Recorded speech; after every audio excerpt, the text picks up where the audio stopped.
بسم اللہ الرحمن الرحیم۔ یمن و حبشہ کا بادشاہ ابرہہ تھا۔ اس نے شہر سینا میں ایک گرجا گھر بنایا تھا اور اس کی خواہش تھی کہ حج کرنے والے بجائے مکہ مکرمہ کے سینا میں آئیں اور اس گرجا گھر کا طواف کریں اور یہیں حج کا میلہ ہوا کرے۔ عرب خصوصاً قریشوں کو یہ بات بہت ساگ گزری، چنانچہ قریش کے قبیلہ بنو کنانہ کے ایک شخص نے آپے سے باہر ہو کر سینا کا سفر کیا اور ابرہہ کے گرجا گھر میں داخل ہو کر اس کے در و دیوار کو نجاست سے آلودہ کر ڈالا۔ اس حرکت پر ابرہہ بادشاہ کو بہت تیس آیا اور اس نے کعبہ معظمہ کو ڈھانے کی قسم کھا لی اور اس ارادے سے اپنا لشکر لے کر روانہ ہو گیا۔ اس لشکر میں بہت سے ہاتھی تھے اور ان کا پیشوکار ایک بہت بڑا ہاتھی تھا جس کا نام محمود تھا۔ ابرہہ نے اپنی فوج لے کر مکہ مکرمہ پر چڑھائی کر دی اور اہل مکہ کے سب جانوروں کو اپنے قبضے میں لے لیا، جس میں عبد المطلب کے اونٹ بھی تھے۔ یہی عبد المطلب جو ہمارے حضور خاتم النبیین صلی اللہ علیہ وسلم کے دادا ہیں، خانہ کعبہ کے متولی اور اہل مکہ کے سردار تھے۔ یہ بہت ہی رعبدار اور نہایت ہی جسیم و باشکوہ آدمی تھے۔ یہ ابرہہ کے پاس آئے۔ ابرہہ نے ان کی بہت تعظیم کی اور آنے کا مقصد پوچھا تو آپ نے فرمایا کہ تم میرے اونٹوں کو مجھے واپس کر دو۔ یہ سن کر ابرہہ نے کہا کہ مجھے بڑا تعجب ہو رہا ہے کہ میں تمہارے کعبہ کو ڈھانے کے لیے فوج لے کر آیا ہوں، جو تمہارا اور تمہارے باپ دادا کا ایک بہت مقدس و محترم مقام ہے۔ آپ نے اس کے بارے میں کچھ بھی مجھ سے نہیں کہا، صرف اپنے اونٹوں کا مطالبہ کر رہے ہیں۔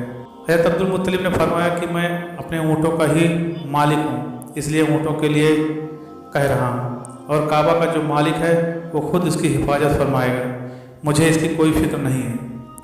ابرہہ نے آپ کے اونٹوں کو واپس کر دیا۔ پھر آپ نے قریش سے فرمایا کہ تم لوگ پہاڑوں کی گھاٹیوں اور چوٹیوں پر پناہ گزین ہو جاؤ۔ چنانچہ قریش نے آپ کے مشورے پر عمل کیا۔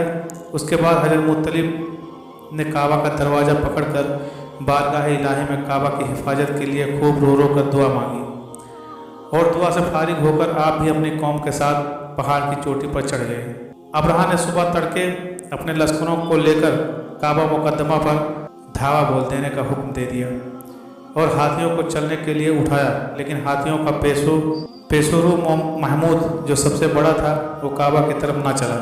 جس طرح اس کو چلاتے تھے چلتا تھا، مگر کعبہ مکرمہ کی طرف جب اس کو چلاتے تھے تو وہ بیٹھ جاتا تھا۔ اتنے میں اللہ تعالیٰ نے سمندر کی جانب سے پرندوں کا لشکر بھیج دیا، اور ہر پرندے کے پاس 3 کنکریاں تھیں، 2 پنجوں میں اور 1 چونچ میں۔ ابابیلوں کے اس لشکر نے ابرہہ کی فوجوں پر اس جور کی سنگباری کی کہ ابرہہ کی فوج بدحواس ہو کر بھاگنے لگی، مگر کنکریاں وہ چھوٹی چھوٹی تھیں، لیکن وہ قہر الہی کے پتھر تھے کہ پرندے جب ان کنکریوں کو گراتے تو وہ سنگریزے فیل سواروں کے خود کو توڑ کر سر سے نکل کر جسم کو چیر کر ہاتھی کے بدن کو چھیدتے ہوئے زمین پر گرتے تھے۔ ہر کنکری پر اس شخص کا نام لکھا تھا جو اس کنکری سے ہلاک کیا گیا۔ اس طرح ابرہہ کا پورا لشکر ہلاک و برباد ہو گیا اور کعبہ معظمہ محفوظ رہ گیا۔ یہ واقعہ جس سال واقع پدید ہوا، اس سال کو اہل عرب یوم الفیل ہاتھیوں والا کہنے لگے، اور اس واقعے سے 50 روز کے بعد حضور سید عالم صلی اللہ علیہ وسلم کی ولادت ہوئی۔